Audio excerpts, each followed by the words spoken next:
Assalomu alaykum qadrli anglag'uvchilar. Misrlik yozuvchi Muhammad Ahmad Jadul Mavlaning Qur'ondagi qissalar nomli kitobini o'qishni davomlashtiramiz. Zakariya alayhissalom bilan Yahya alayhissalom. Zakariya alayhissalomning ikki chekisiga oq kirgan, beli sal pukilgan chog'lari edi. Bu boy ibodat va istiqomat qilishdan boshqa odatda nihoyat oz harakat qiladi.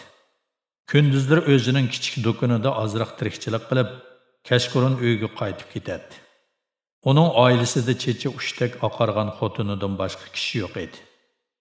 Zakariya alayhissalom odatda ko'p pul xarjlamaydi. Pulini yo'qsul namratlarga berib etib, uyga quruq qo'l qaytib keladi. Zodil Allohning marhamatini esidan chiqarmaydi. Zakariya alayhissalomning yashi 90 ga yetib qolgan bo'lsa-mu, bir farzandi yo'q edi. Şunu o özünü hayatlık riştisinden mahrum bulup, hayat mamat toxmuşuq kelip qağandaki his qıladı. O gamkin, mayus edi. Naümitlik ve işpişiği onu çılgı olgan edi. O her qitim uyga qaytqını da, taalluqatlarını başqurishdan ko'ngli soğup, "Men uzun o'tmay bu olamdan oxiratga safar qilaman. Endi mening aql parositim, ilm irfonimga kim varislik qila?" deb o'ylaydi.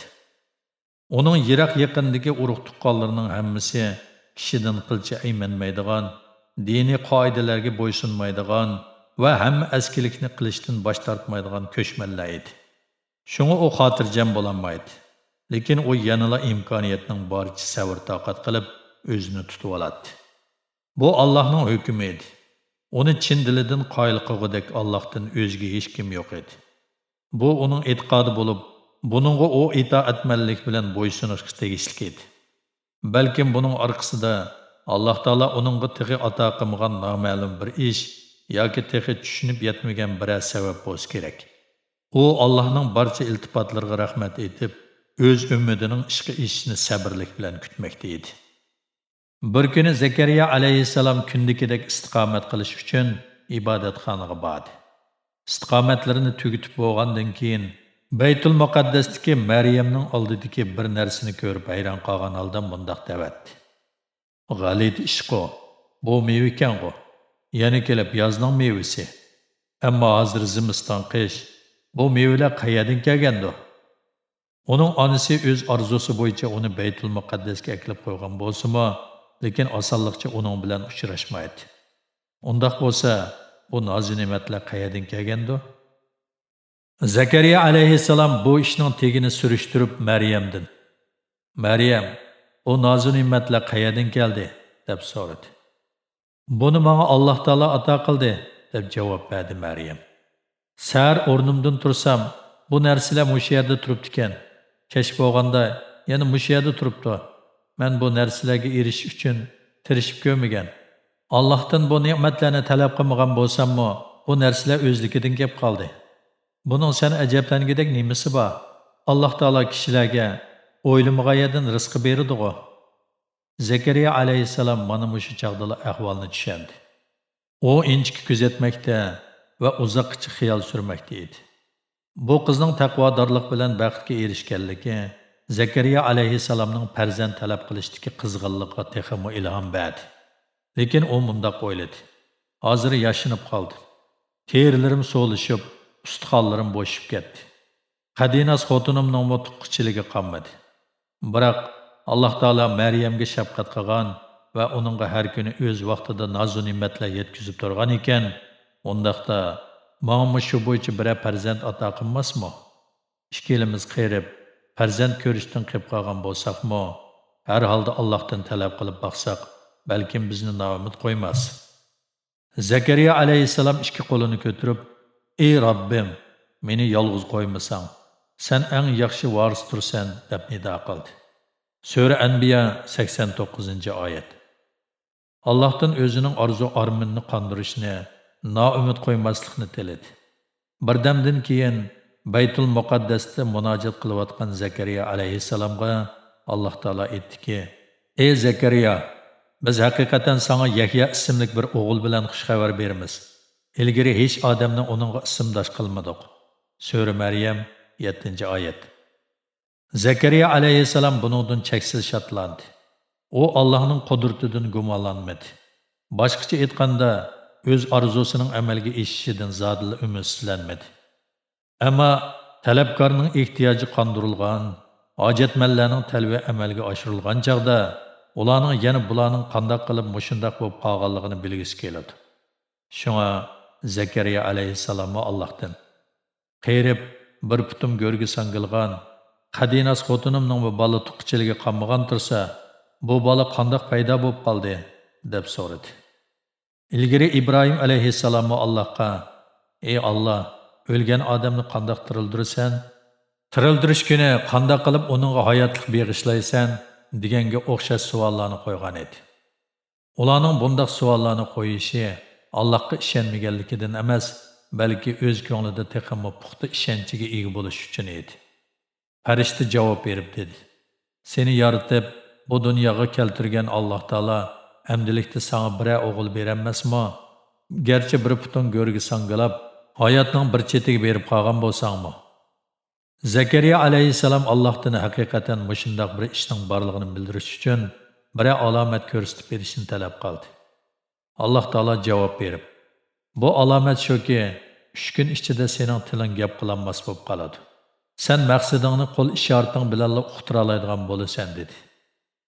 Alloh taolo uningga aqlliq, zerak bir o'g'il Yahya alayhissalomni ato qildi. Alloh taolo Yahya alayhissalomga aql farosat bag'ishladi va uni cho'ng qilib yetildirdi. Yahya alayhissalom kun bo'yi namoz o'qib, istiqomat qilaverib, tenini qardan chiqarib qo'ydi. Sarg'ayib yodab ketdi. Badindagi tomirlar ko'rinib qoldi. O nihoyatda bilimli edi. Tavratni pishiq biladi. Tavratning asl nusxasi va uning o'xshash bo'lmagan har xil nusxalari uningga besh qo'ldek ayon edi. Kishilar uni nazarida uni haqqoniyat yo'lda fidokorlik ko'rsatadigan kishi, zo'ravonlikdan qo'rqmaydigan botir, adolatni yoqlab, mudihish kuchlarni to'sishga jur'at qiluvchi azimat deb hisoblaydi. Bir kuni Yahya alayhissalom Falastin podshohi Herdosning o'zining jiyan qizi Herdoyaga ko'yib qolganligini anglab qoldi. Podshoh bu qizni husn jamolda hammani besib tushidi deb o'ylag'achqa, uni o'z nikohiga olmoqchi bo'lgan edi. Bu ishga qizning onasi va tuqqanlari qo'shildi. Lekin Yahya alayhissalom buni diyonatga xilof to'y deb jakarlab, bu to'yni men e'tirof qilmayman, balki oshkora ayblayman dedi. Yahya alayhissalomning bu gaplari nihoyat tez tarqalib, o'rdidan qiz hujurlargacha, ko'ngil ich so'rinlardan istiqomat joylarigacha yetib bordi. Bu gapni Herodiyami biladi. O Yahya alayhissalomga tishtirnig'icha nafratlansimi, biroq uning jamoat ichidagi obro'yini bilgachga amal qilolmay nihoyat bearam bo'ldi. Qiz tog'isi Herdosning bu to'yni amaldan qoldirib, sherin orzu istaklarini yo'q chiqarib etishdan ansirdi-da, o'zining husn jamoli orqali maqsadga yetish uchun o'zini texmo pardozlab va toza yasinib, tog'isini yo'qlab keldi. Tog'isi uningga mahliyo bo'lib, o'zini tutolmay qoldi-da, uningga: "Nima talablaring bo'lsa degan, men sening orzuying bo'yicha ish qilaman" dedi. Herodiya: "Shohim ijozat qilsalar, menga Zakariyaning o'g'li Yahyaning kallasi kerak. U hamma yerda janobi oliylar bilan mening ustimdan ig'vo tarqitib, o'zlari bilan mening nom shuhratimga ziyon yetkazayotdi. Agar shoh hazratlari talabimni ma'qul ko'rsalar, ko'nglim tingan bo'ladi" dedi. Herdos insof diyonatini nazarda tutmay, bir Hazazul xotinning sherin tatliq so'zlariga tiz bukdi. Oradan ko'p o'tmayla Yahya alayhissalomning kallasi epkelandi. Murodiga yetgan Herodiyaning xushalligidan gulqaqalari ichilib ketdi. Lekin shuningdan tatib u va Isroilning avlodlari Allohning qog'ishiga uchirdi. Hazrati Maryamning onasi aslida tug'mas bo'lg'achqa bolasi yo'q edi. U bola yuzi ko'rishni bakmo arzu qiladi. Quchar qushlarning o'z bolalariga don berayotganligini yoki bir ayolning o'z bolasini ko'tarib turganligini ko'rsa, uning bola yuzi ko'rish arzusi va taqozosi texmi kuchayib ketadi. Boshqa tug'mas ayollarga o'xshash azoblanadi. U bolani turmushning umidi, yolg'izlikning hamroyi, alam kulpat, og'riq siloqlarning davosi deb qaraydi. U o'z arzusiga yetish uchun har qanday badal berishdanmi ayonmaydi. O doim bir bola o'ziga qarab kelayotgandek, o'zining barliq mehr muhabbatini va qizg'inligini shu bolaga beg'ishlayotgandek, bola jismoniy va aqliy jihatlarda sog'lom yetilib tangdoshsiz bir palvonga aylangandek tasavvur qiladi. Oradan bir necha yil o'tdi. Shungacha u shu orzu armonni amalga oshirishdan umid uzmadi. U bu olamdagi xilma-xil alam kulpat va baxtsizliklarga bardoshlik berdi. O osmon zaminning egasiga ishonch bog'laydi. Hurmat bilan bosh egib iltijo qiladi. O Allohga, mubodo Alloh taolo murod maqsadimga yetkazib, menga bir o'g'il ato qilsa, men bu balamni Baytul Muqaddasga akirib, Allohning xizmatiga tutaman deb qasamyat qiladi. O bolasini hargiz o'z ishiga solmay, Baytul Muqaddasni butun vujudi bilan saqlashga qo'ydiganligi ustida va'da qiladi. Alloh taolo uning talabini qondirdi. Uzoq o'tmay, u qo'rsig'idagi to'ralmaning asta-asta tavrayotganligini sezib, birdilla ruhlanib ketdi. Dunyodagi hamma narsa uning ko'ziga chaqnayotgandek ko'rindi. Ko'nglidagi g'am-qayg'u ko'tarilib, chiroyiga kulki yugurdi. U xushallik bilan yangi turmushni kutib oldi. U erining yeniga kelib, bo'lgan ishlarni aytdi. Eri xushal holda quloq selib angladi. Er-xotin ikkalan shodlik dengiziga cho'mdi. Xushallik o'tgangi azob kulfatlarni unuttirdi. Umid iqbol beg'ida sayli qilib farzand uchun tirishib yurgan, g'am qayg'udan xalos bo'lib, hayotga xushallikqa cho'mgan chaqda uning eri Imron ushtum tutib vafot etdi. U erini aslab to'xtamay yig'laydi. U erining hayotligida qo'zisini o'z ko'zi bilan ko'rishga naqadar intizor edi. Lekin bu Allohning o'rinlashtirishi edi. Buningga qarshilik ko'rsatib bo'lmaydi. O yolg'izlikda bearam bo'lib, kun bo'yi g'amkin yuradi.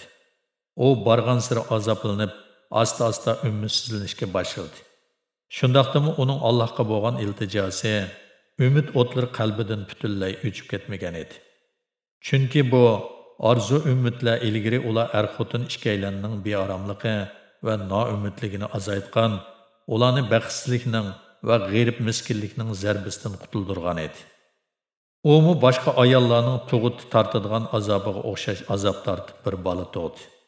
Lekin o tug'ilgan bolaning qiz ekanligini bilganida yana umidsizlik cho'mdi.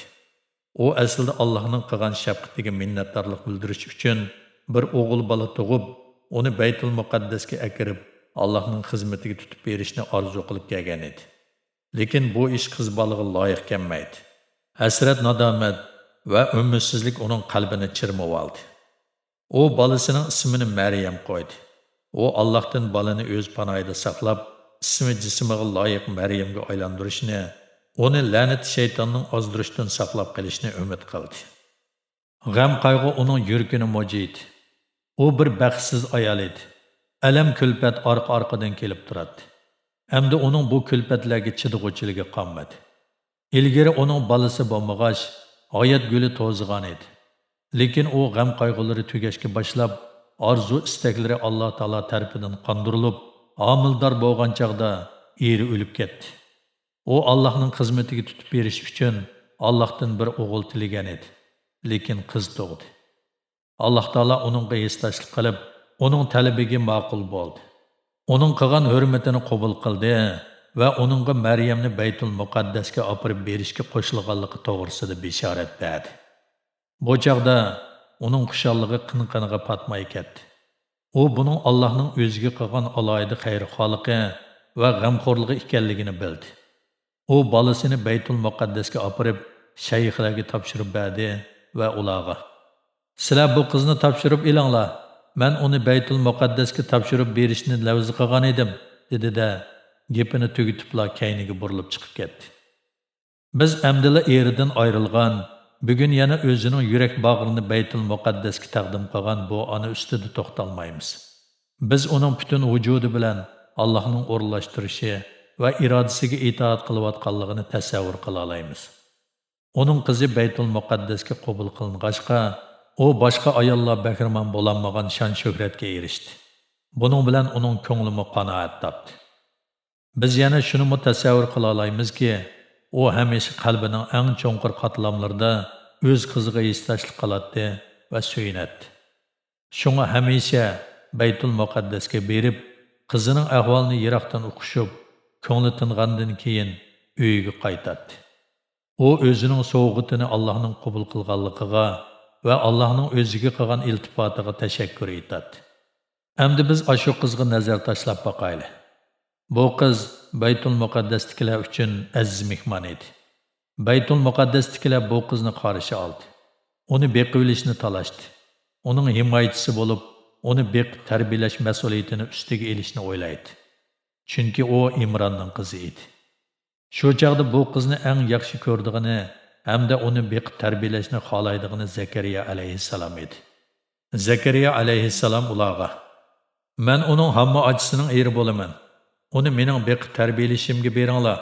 Mening uning bilan bo'lgan munosabatim sizlarga qaraganda texmi yaqin", dedi. Kishilar talash tortish qilib bir yerga kelolmadi. Har kim o'z gapini qilishadi. Har kim o'zini men boshqalarga qaraganda uni beqib tarbiyalashga texmi tegishliman deydi. Chunki ular bu orqali o'z Rabbiga yaxshi bo'lishni izlaydi. Natijada ular bir-biriga o'tinmay davomli talash tortish qilaveradi. Zakariya alayhissalom o'zining asoslarini boshqalarnikidan kuchlik, u qizni men tarbiyalashim kerak deb hisoblaydi. Vaholanki ular kelishim hosil qilolmadi. Ular: "Biz Zakariyaning fikriga qo'shilmaymiz. U ko'pchilikni qoyil qilolmadi", deyishdi. Oxirida ko'pchilik masalani chek tashlash orqali hal qilmoqchi bo'lishdi. Buningga Zakariya alayhissalomga qo'shildi. Shunda qilib, ular daryo bo'yiga kelib, chekni daryoga tashlab, kimning tashlagan chekining laylab chiqadiganligiga qaradi. Natijada Zakariya alayhissalom tashlagan chek laylab chiqdi. Shuning bilan qolganlar Zakariya alayhissalomning bu qizni beqib tarbiyalashiga noiloj qo'shildi. Zakariya alayhissalom Alloh taolo topshirgan bu bolani tinch muhitga erishtirish, kishilarning varang-churunglaridan yiroq qilish, o'zining uningdan olayda xabar ilib turishiga o'ng'aylik yaratish uchun Baytul Muqaddas ichiga shoti bilan chiqilib bo'ladigan noit egiz bir uy silib, har qanday odamning uning ichiga kirishini ma'ni qildi. Zakariya alayhissalom u yerga doim berib, Maryamni yo'qlab turdi. Uning istiqomat qiladigan uyiga kirib, uning texmi obdan turmush kechirishiga imkoniyat tug'dirib berdi. Maryam kundan kunga cho'ng bo'lib, sumbatliq, sog'lom bir qiz bo'lib qoldi. U Baytul Muqaddasda o'zini nozu ne'mat va boyashat turmush bilan ta'min etgan Allohning xizmatini qildi. Sadoqatmandlik bilan Baytul Muqaddasni saqlab, Alloh taolo uchun xizmat qilib, kishilarning olqishiga erishdi. Diqqat berganingizga rahmat.